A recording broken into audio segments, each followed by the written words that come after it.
है मसीह का प्यारा वचन, ये है वचन, प्यारा वचन, यीशु मसीह का प्यारा। परमेश्वर के धन्य नाम की महिमा हो। प्रभात मनन के सत्र 1786 में आप सभी का बहुत ही विनम्रता के साथ स्वागत करता हूं। आइए आज का मनन के लिए हम पढ़ते हैं इब्रानी अध्याय 2 पद 10।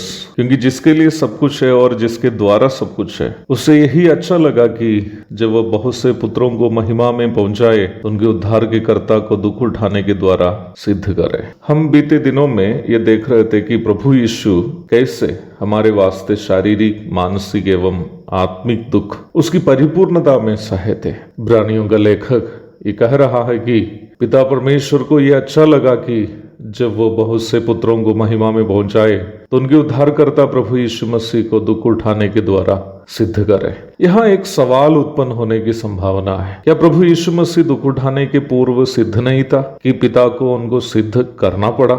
ये प्रश्न बहुत ही महत्वपूर्ण है। हमें समझने की बात यह है कि यहाँ प्रभु यीशु मसीह की ईश्वरीयता के गुणों की सिद्धता की बात नहीं बताई गई है, बल्कि उनको मानसिक देह में दुखों से सिद्ध करने की बात बताई गई है। प्रभु यीशु परमेश्वर का पुत्र है, अर्थात ईश्वरीयता में सम्मिलित तीन व्यक्तित्वों में दूसरा स्थानीय है वो, अर्थात परमेश्वर के तीन व्यक्तित्वों में अन्य दोनों व्यक्तित्वों से गुण, क्षमता एवं अस्तित्व में तुल्यता रखने वाला द्वितीय व्यक्तित्व है वो।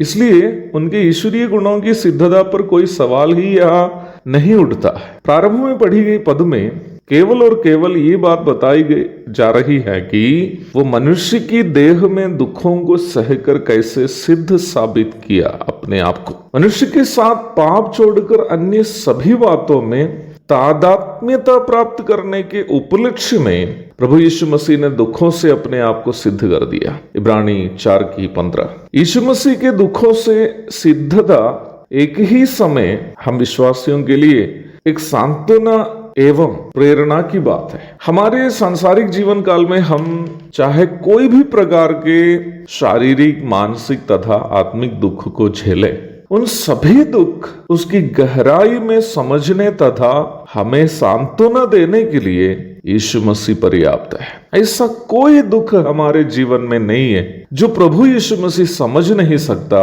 और हमें सांत्वना नहीं दे सकता। हमारे किसी भी प्रकार के दुख वो समझता है, क्योंकि हम सहने वाला कोई भी दुख उसकी परिपूर्णता में प्रभु यीशु मसीह संसार में रहकर मानुषिक देह में सहा था। इसलिए हमारे हर दुख वो समझता है उसकी परिपूर्णता में, उसकी गहराई में, और यदि हम उनके पास सांत्वना के लिए जाएंगे वो अवश्य हमें सांत्वना दे सकता है। और उसका यह भी वजह है कि हमारा कोई भी दुख उन दुखों से बड़ा नहीं जो प्रभु यीशु मसीह ने सहा। दूसरी बात, यीशु मसीह उन दुखों को इसलिए सहा था क्योंकि वो हमसे उतना अधिक प्रेम किया था। यीशु मसीह को जगत में मनुष्य बनकर के आने की या दुख उठाने की कोई आवश्यकता नहीं थी। प्रभु यीशु मसीह इसलिए मानुषिक देह में जगत में आया और हमारे लिए दुखों से अपने आप को सिद्ध कर दिया, क्योंकि वो हमसे प्रेम करता था।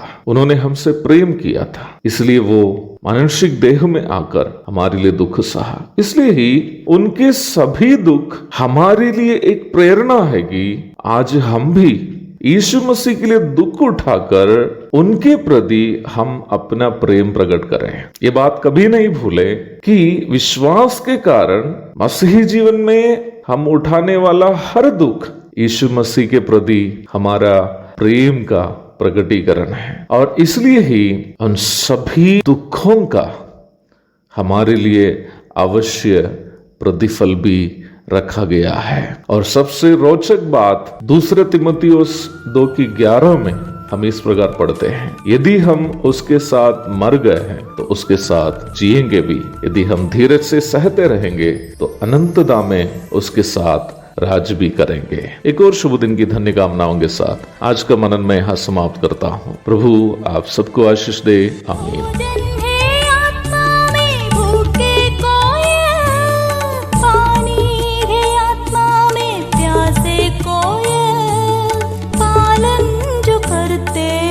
उसके लिए